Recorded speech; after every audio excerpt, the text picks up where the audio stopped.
السلام علیکم. د هر انسان واسطه راځي هسپتال ډاکټر او میډیکل سٹور سره. هر انسان بیماریږي.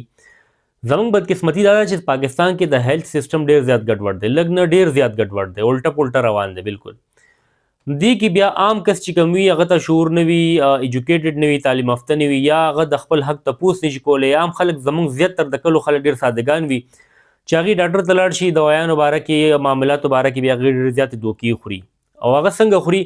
نو یو څو طریقې درته زه ښیمه، که ستاسو تعلیم وي او که نه وي، که تاسو ډېر زیات ساده ولې نه یې، که تاسو ډېر زیات کم تعلیم ولې نه وي، خو چې په دې طریقو عمل وکړئ نو انشاءالله تاسو به بیا څوک دوکه کولی نه شي په دې معامله کې. ګورئ په ړومبي نمبر چې کوم طریقه هغه دا ده چې کله هم تاسو علاج لځئ سرکاري هسپتال ته، نو د سرکاري هسپتال چې کوم ډاکټر تاسو ته میډیسن ولیږي نو هسپتال مخې ته چې کوم میډیکل سټور وي د هغه نه به دوایي نه راخلئ. ټیک ده؟ د هسپتال نه چې کوم لرې میډیکل سټور وي د هغه نه به دوایي راخلئ، خو بالکل نږدې میډیکل سټور نه کله هم دوایي مه رالئ. بل همدغه میډیکل سټور د هسپتال میز کې چې کوم کسان تاته وایي چې یاره ته ډاکټر راغلی، دوایي درته لیکلې ده، راکړه چې زه درله دوایي راواخلم، یا دغه مخامخ میډیکل سټور ته ورشه، ده سره ډېر ارزانې دوايانې دي. نو د هغه کس په خبرو بالکل عمل نه کوئ.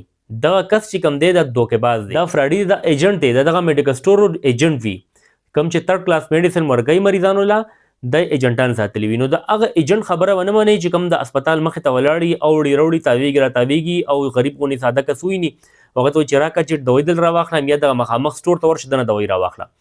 هسپتال والا مخې ته سټور نه دوایي بالکل مه اخلئ. دا خبره ځان سره بالکل غوټه وتړئ، بالکل سلامته، چې ته په دې به بالکل عمل کوئ چې د هسپتال مخې ته سټور نه به دوایي نه راخلئ، او د هسپتال مخې ته چې کوم ایجنټان اوړي روړي د هغه په خبرو کې به نه راځئ. بالکل سختۍ سره جواب ورکوو، یاره زه پوهېږم چې کوم دی دوایي راولم، ستا پکې کار نشته دی. په دې خبرو مو عمل وکړو. دویم چې کله هم د میډیکل سټور نه دوایي راخلئ نو هغه ته به دا وایي چې ما له ملټي نیشنل دوایي راکړه، د ملټي نیشنل کمپنۍ، د سټینډرډ کمپنۍ دوایي راکړه. څنګه چې تاسو سټور والا ته دا خبر وکړئ نو هغوی به ذهن کې ورسي، پوه به شي چې یاره دا انسان پوه دی، سړی چې کوم دی ښکاري ساده، خو دی پوه دی، نو تاسو له به ښه دوایي راخلي.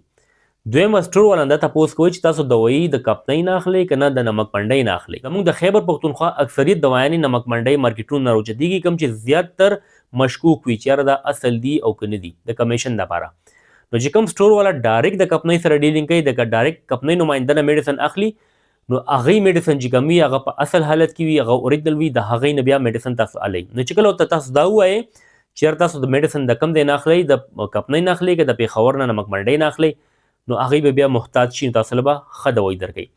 بل چې تاسو کله سټور نه دوایي راواخلئ نو هغوی ته به دا ووایي چې یاره چې کوم په کاونټر باندې کس وي، تاسو سره فارماسیسټ شته دی، فارما ډي والا یا فارما بي والا، که چېرې وي زه هغه نه لږ معلومات کول غواړم، هغه نه لږ په دوایي باندې مشوره اخیستل غواړم. نو که هغوی تاسو ووایي چې او فارماسیسټ شته، فارماسیسټ یا فارماسیسټ اسسټنټ چې کوم دی هغه موږ سره موجود دی، هغه نه تپوس وکئ. دغه سټور ته ځئ، دغه بیا چې کوم سټور دی دغه معیاري دوایانو والا سټور دی، دغه ذمه دار کس دی چې فارماسیسټ یې کینولی دی. که چېرې فارماسیسټ ورسره نه وي، میټریکولیټ کس یې کینولي، دغه کس نه بیا دوایي مه اخلئ. بل چې ته کله تاسو سټور ته لاړ شي، یو ډاکټر ته نسخه لیکلې ده، هغه نسخه تاسو ورکئ، هغې کې یو قسمه دوایانې وي، تاسو له سټور والا بل شان دوایانې راواخلي، د بلې کمپنۍ راواخلي. تاسو ورته وایئ چې یاره ما له خو دا کوم ډاکټر دوایانې لیکلي همدا راکئ، یا چې کوم ما دا نښه راوړې دا راکړه. او سټور والا تاسو ته وایي چې یاره دا یو شی دی، بس صرف لغوندې کمپنۍ بدله ده. د داسې خلکو په خبرو باندې هم عمل مه کوئ. سټینډرډ شی راخلئ، معیاري شی دې راخلئ. لوکل تھرډ کلاس کله هم مه راخلئ، د هغوی په خبرو کې کله هم مه راځئ. کوم میډیکل سټور والا ډېر زیات ډسکاونټ یې کوي، ډېر زیاتې پیسې درته پرېږدي، نو بس تاسو یقین وکئ چې دې کې څه نه څه خوږ شته دی. کله هم چې د ملټي نیشنل د سټینډرډ کمپنیانو دوایانې هغې کې ډېر زیات پرسنټیج نه وي، هغې کې کم پرسنټیج وي، نو کله هم هغه میډیکل سټور والا تاسو ته نه پرېږدي. نو کوشش کوئ چې کومې دوایان تاسو ته ډېر زیاتې ارزانې میلاوي شي، چې پای قیمتونه یو شان وي او ډېر زیات ارزان میلاویږي، نو دغه سټور نه هم دوایي مه اخلئ او دغه دوایانې هم مه اخلئ. یو څو مشورې ما تاسو سره درکولې او په دې تاسو عمل وکئ انشاءالله. د خپل حق تپوس کوئ، او بل کوم چې تاسو میډیسن اخلئ د هغې لږ چیک اینډ بیلنس ساتئ، لږ ځان په دې باندې پوهوئ، ځکه چې په چا کې احساس نشته دی.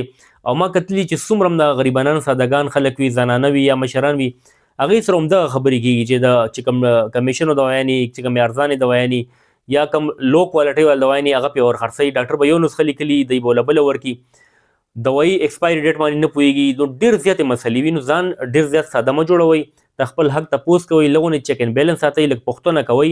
نو چې کله تاسو پوښتنه کوئ، تپوس کوئ، سوال کوئ، نو بیا چې کوم هغه بل کس وي، مخاطب وي، هغه سره هم فکر شي چې یاره دا کس خو پوه دی. نو کله که پوه کس هغه سره بیا څوک دوکې نه شي کولی. امید ده ستاسو به دا ویډیو خوښه شوي وي.